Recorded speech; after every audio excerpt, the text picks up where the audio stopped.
وسيق الذين اتقوا ربهم إلى الجنة زمرا حتى إذا جاءوها وفتحت أبوابها وقال لهم خزنتها سلام عليكم طبتم فادخلوها خالدين۔ اہل ایمان، اہل توحید، اہل اسلام، مبارک ہو آپ کو۔ ایک گھڑی آنے والی ہے جب اہل ایمان اللہ کی جنت میں داخل ہوں گے، اللہ کی رحمت سے، اللہ کے فضل سے، اللہ کے کرم سے مومنین گروہ در گروہ اللہ کی جنت میں جائیں گے۔ اے اللہ، تجھے تیرے پیارے ناموں کا واسطہ ہے مولا، اپنے فضل و کرم سے، اپنی رحمت سے ہمیں بغیر حساب کے، بغیر عذاب کے، بغیر سابقہ عقاب کے اپنی رحمت سے جنت عطا فرمانا۔ اے اللہ، تجھے تیرے چہرے کا واسطہ ہے مولا، ہم اہل ایمان کو اپنی رحمت سے جنت الفردوس میں پیارے نبی صلی اللہ علیہ وسلم کا پڑوس عطا فرمانا۔ یہ زندگی گزر جائے گی، ایمان پر ثابت قدم رہیے، توحید پہ ثابت قدم رہیے، آزمائشوں پہ ثابت قدم رہیے، پریشانیوں کو، غموں کو، دکھوں کو اس جنت کی یادوں میں بھلا دیجئے کہ اہل ایمان پر آزمائشیں آیا کرتی ہیں، توحید کے عقیدے کو ماننے کے بعد تکلیفیں آیا کرتی ہیں، لا الہ الا اللہ کے معانی مفاہیم کو کھول کر بیان کریں تو قوم، برادری، عزیز، دوست، رشتہ دار ظلم و ستم ڈھایا کرتے ہیں۔ یہ شروع سے چلا آ رہا ہے، اور اہل شرک ہر دور میں اہل ایمان پر اپنی طاقت کے مطابق مصیبت کے پہاڑ توڑتے ہیں، توڑتے رہیں گے، لیکن اہل ایمان ثابت قدم رہیے۔ اس خوشخبری کو اپنے لیے بہت بڑا انعام سمجھیے جو مالک نے کتاب اللہ میں، اپنے کلام میں ہمارے لیے بیان کی۔ وَسِيقَ الَّذِينَ اتَّقَوْا رَبَّهُمْ إِلَى الْجَنَّةِ زُمَرًا، جو لوگ اپنے رب سے ڈرتے رہے ہوں گے، قیامت کے دن انہیں چلایا جائے گا اللہ کی جنت کی طرف۔ وہ گروہ در گروہ، جوگ در جوگ چلیں گے اور اللہ کی جنت میں داخل ہوں گے۔ حَتَّى إِذَا جَاءُوهَا وَفُتِحَتْ أَبْوَابُهَا وَقَالَ لَهُمْ خَزَنَتُهَا سَلَامٌ عَلَيْكُمْ، وہ جنت کے دروازے پر پہنچیں گے، ان کے لیے دروازے کھول دیے جائیں گے، جنت کے دربان کہیں گے سلام علیکم، سلام علیکم، تم پر سلامتی ہوں، طبتم فادخلوها خالدین، تم پاکیزہ رہے، تم اس میں ہمیشہ ہمیش کے لیے داخل ہو جاؤ۔ تو اہل جنت جب جنت میں داخل ہوں گے، وہ گروہ در گروہ چلیں گے، خوشی سے پھولے نہ سماتے ہوں گے، ان کے چہروں سے نور جھلکتا ہوگا۔ رسول اللہ صلی اللہ علیہ وسلم نے فرمایا جنت کے دروازوں کے درمیان 70 برس کا فاصلہ ہوگا، دو دروازوں کے درمیان 70 برس کا فاصلہ ہوگا، اور اہل ایمان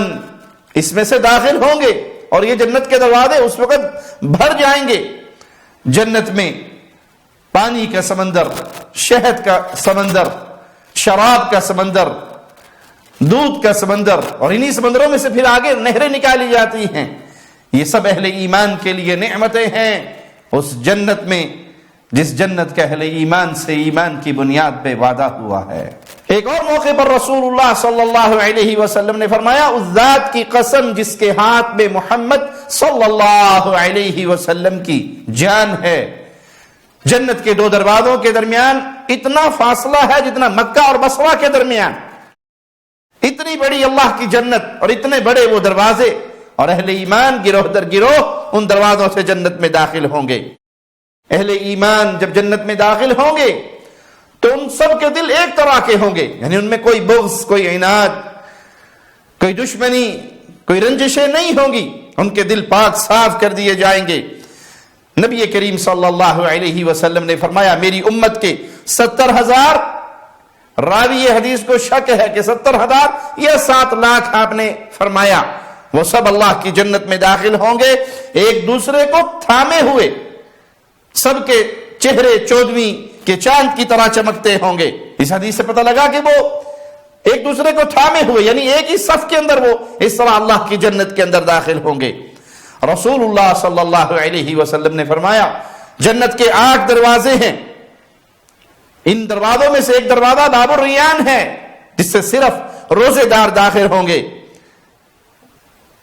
رسول اللہ صلی اللہ علیہ وسلم کا فرمان ہے جس نے گھوڑوں کا، اونٹوں کا یا غلاموں کا ایک جوڑا اللہ کے راہ میں دیا،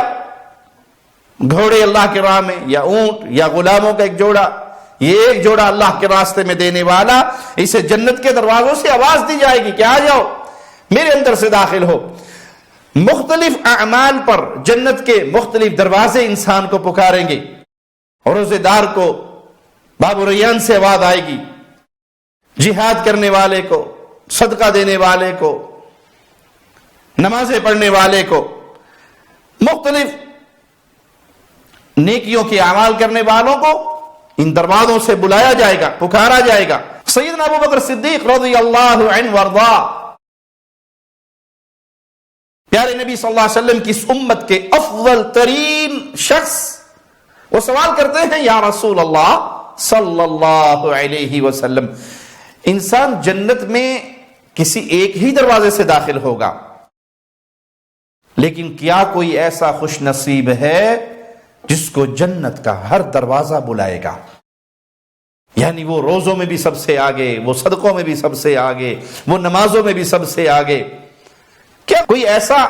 آپ کی امت کا فرد بھی ہے جسے جنت کا ہر دروازہ بلائے؟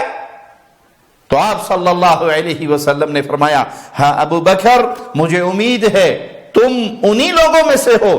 جن کو جنت کا ہر دروازہ بلائے گا کہ آؤ میرے اندر سے داخل ہو جاؤ۔ یہ شان ہے ابو بکر صدیق رضی اللہ عنہ وارضا کی۔ ذہن میں سوال پیدا ہوتا ہے کہ یہ نیکیاں تو اہل ایمان کرتے ہی ہیں، روزے دار روزے بھی رکھتے ہیں، تو ایک شخص نے روزے بھی رکھے، زکوٰۃ بھی دی، جہاد بھی کیا، نمازیں بھی پڑھی، سارے نیکیوں کے اعمال کیے، تو اسے کون سے دروازے سے آواز پڑے گی؟ تو وہ جس عمل میں زیادہ ہوگا اسی عمل کا دروازہ اسے بلائے گا۔ ایک بندہ روزے کثرت سے رکھتا ہے، ایک بندہ صدقہ و خیرات کثرت سے کرتا ہے، ایک بندہ نفلی نمازیں بڑی کثرت سے پڑھتا ہے، تو وہ اپنے جس عمل میں زیادہ ہوگا اسی عمل والا دروازہ اللہ کے اس بندے کو جنت میں داخل ہونے کے لیے اپنے اندر سے گزرنے کی دعوت دے گا۔ اہل جنت جب جنت میں داخل ہوں گے تو ان کی عمریں بڑی مناسب نوجوانی کی عمریں ہوں گی۔ رسول اللہ صلی اللہ علیہ وسلم کا فرمان ہے جب اہل جنت جنت میں داخل ہوں گے تو ان کے چہرے اور بدن پر بال نہیں ہوں گے، اور ان کی آنکھیں بڑی خوبصورت سرمگی آنکھیں ہوں گی، اور وہ 33 برس کے بھرپور جوان کی شکل میں ہوں گے۔ تو اس نوجوانی کی حالت میں اہل جنت اللہ کی جنت کے مہمان بنیں گے، اور جب وہ جنت میں جائیں گے تو اہل جنت پر کبھی بڑھاپا نہیں آئے گا، ان کی عمریں کبھی ڈھلیں گی نہیں، وہ بوڑھے نہیں ہوں گے، بلکہ وہ سدا اسی جوانی کی حالت میں رہیں گے، ان کی جوانی ماند نہیں پڑے گی، ان کے کپڑے میلے اور بوسیدہ نہیں ہوں گے۔ دنیا میں انسان کو پسینہ آتا ہے، پسینے کی بدبو ہوتی ہے، کپڑے میلے ہو جاتے ہیں، جنت میں پسینہ تو آئے گا لیکن اس پسینے سے بھی خوشبو اٹھے گی، مشک کی خوشبو والا پسینہ آئے گا، اور وہاں نہ انسان کی جوانی ماند پڑے گی اور نہ اہل جنت کے کپڑے بوسیدہ ہوں گے۔ اللہ سے دعا ہے اللہ اپنی رحمت سے، اپنے فضل سے، اپنے کرم سے ہم اہل ایمان کو جنت میں اعلیٰ مقام عطا فرمائے، ایمان پہ ہمارا خاتمہ ہو، اس حال میں ہمیں موت آئے کہ اللہ ہم سے راضی ہو، ہم اپنے اللہ سے راضی ہوں۔ اقول قولی ھذا واستغفر اللہ لی ولکم ولسائر المسلمین۔ ہر لمحہ قرآن اور سنت کا ترجمان، فضیلت الشیخ توصیف الرحمان۔